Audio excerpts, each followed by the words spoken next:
begins with two little boys, one war, and one stick of red lipstick I refuse to leave behind. Inside each of you lives the same strength of generations, and the essence that is entirely yours. After a decade working for other firms, I decided it's time. It's time to start my own law practice. For that special day, I dressed in my navy suit, silk blouse, high heels, and of course, my red lipstick was on. As I was reaching for the doorknob, as a woman ready to conquer the world, boom! An explosion shook the entire building. Windows rattled, plaster fell off the ceiling. Even the air seemed to shake, as if Sarajevo itself took the shuddering breath. That moment rewrote my life. My sons and I stayed at home. My husband left early, and we reunited many months later. My name is Nada Rothbart. And I'm honored to share my experience of escaping war in Sarajevo with my two young sons. We were about to step into the world where life and death walk side by side. I had no weapons, no power, no plan. The only defense, the only choice of weapon was my voice spoken with kindness, gratitude, and patience.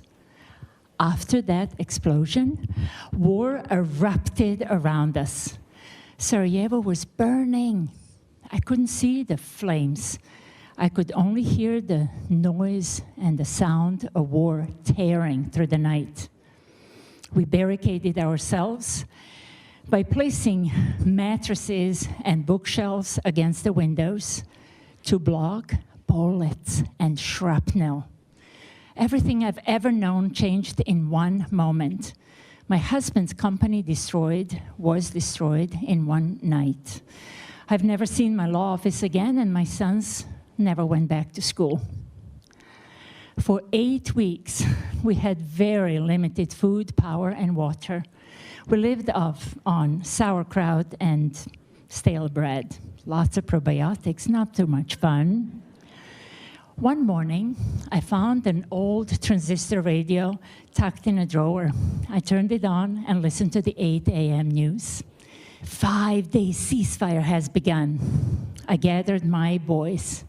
Ivan was 4, Boris was 5. My little warriors. I slipped my red lipstick into my pocket as a symbol of my life I wasn't ready to leave behind. And then we stepped into the quiet. The silence was heavier than the war was. We wandered through our neighborhood to figure out what to do and where to go, when a man pulled up and offered to drive us to Pale, a mountain village above Sarajevo. It was our only way out. I gave him a large amount of money, grateful for what I thought was his kindness. Well, he drove around the corner, stopped the car, and shouted, "Get out!" Of course. What was I thinking? I already gave him money. Why would he help us? There's a saying in my country, in the times of war, a human head is less valuable than a head of cabbage. I knew that saying all my life.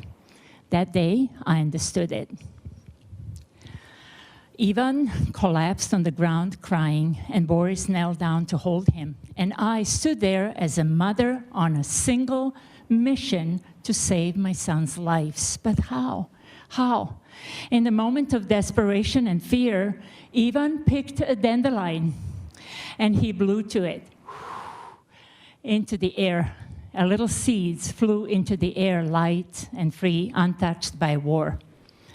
And that moment, I felt hope. The very thing my name Nada means in Serbian. And I felt hope that we'll find a new home, a new life. In war, staying still is dangerous. Movement is survival. We had to keep going. We wandered through our neighborhood to figure out what to do and where to go. When a 6 fully armed man with a truck stopped and offered to drive us to Pale, the mountain village above Sarajevo, it was our only way out. My sons and I climbed at the back of the truck, hoping this time we will stay safe. Well, that ride was rough, bouncing over rocks, tree roots, carving its way around the trees, up that mountain, trying to stay away from the main road, to stay unseen. A couple of hours into the ride, something shifted in the back of the truck. I noticed those men are not making an eye contact with me. They started whispering something to each other, and the big guy sitting next to me started coming really close to me, too close, and pressing his leg against mine. They were armed. I had no weapons, no power, no plan. My only defense, my only choice of weapon was my voice. And somewhere from deep inside, my voice rose, calm and steady, not from fear, my essence speaking. "Thank you so much for taking us to safety," I heard myself say. No response, no eye contact. "I am so proud of you. You're doing the right thing." I kept speaking. Not from fear, from kindness, from genuine kindness. "I will always remember you as my heroes." For 13 hours, this man's leg pressed against mine, and I kept talking. My words became our shield. My voice was my only defense. When we finally arrived to Pale, the truck stopped, and they did not harm us. We stepped off the truck, and I said it again, "Thank you so much for your help."